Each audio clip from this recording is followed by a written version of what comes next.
Welcome to Bio News. Today we'll be discussing the cacti that once invaded Australia. Let's hand this over to Maryam.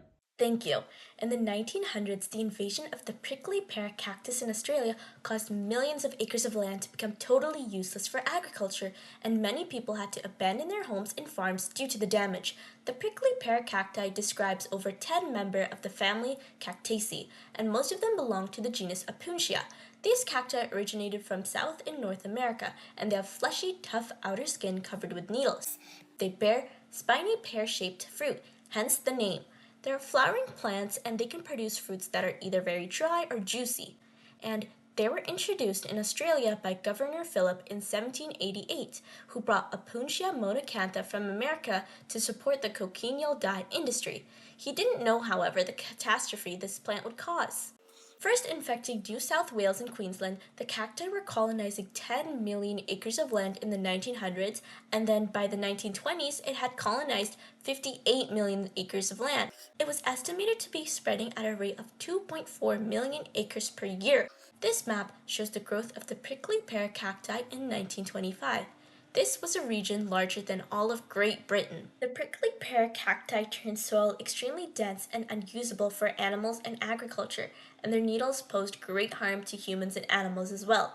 They harbored pests such as fruit flies and rabbits, hurting crop quality. It also destroyed land use due to taking up so much space and nutrition from the soil.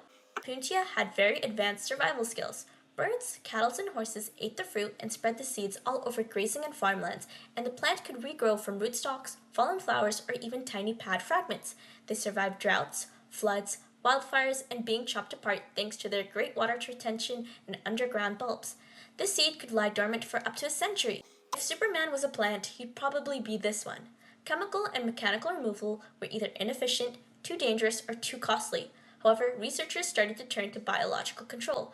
The Cactoblastis cactorum moth from Argentina was the best predator as it didn't threaten other crops.